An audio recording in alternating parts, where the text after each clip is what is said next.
পেহেলগাঁওতে ধর্ম পরিচয় বেছে বেছে জঙ্গি হামলার শিকার হন ২৬ জন নিরীহ মানুষ। তার পাল্টা ভারতীয় সেনার অপারেশন সিঁদুর। পাকিস্তানের মতো শত্রু দেশের বিরুদ্ধে প্রতিশোধের আগুনে ফুঁসছেন প্রায় সকলেই। তবে হুঁশ নেই যেন ই কমার্স সংস্থাগুলির। স্রেফ মুনাফা লাভের আশায় এখনও অনলাইনে শত্রু দেশের পতাকা বিক্রির অভিযোগ উঠেছে।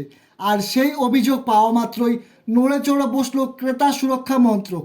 Amazon, Flipkart, Ubuy India, the Flag Company, the Flag কর্পোরেশনের মতো একাধিক ই কমার্স সাইটগুলিকে নোটিশ পাঠানো হয়েছে।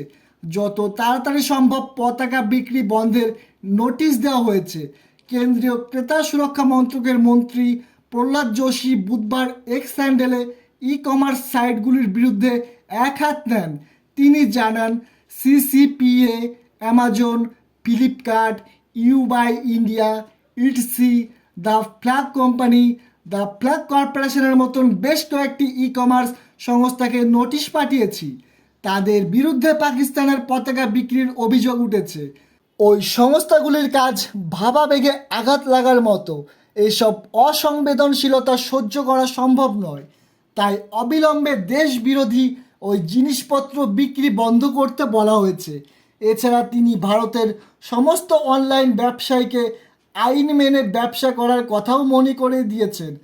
উল্লেখ্য, ব্যবসায়ীদের সর্বভারতীয় সংগঠন কনফেডারেশন অফ অল ইন্ডিয়া ট্রেডার্সের প্রথমে বিষয়ে নজরে আসে। গত মঙ্গলবার কেন্দ্রীয় বাণিজ্য মন্ত্রী পীযূষ গোয়েল এবং ক্রেতা সুরক্ষা মন্ত্রী প্রহ্লাদ যোশীকে চিঠি দেন তারা। ওই চিঠিতে একাধিক অনলাইন শপিং সাইটের বিরুদ্ধে পাকিস্তানি পতাকা সহ শত্রু দেশের নানা সামগ্রী বিক্রি হচ্ছে বলে জানানো হয়। অবিলম্বে ওই জিনিসপত্র বিক্রি নিষিদ্ধ ঘোষণার কথাও চিঠিতে উল্লেখ করা হয়। আর তাতেই নড়ে চড়ে বসে ক্রেতা সুরক্ষা মন্ত্রক। এরপর একাধিক শপিং সাইটকে নোটিশ পাঠানো হয়েছে।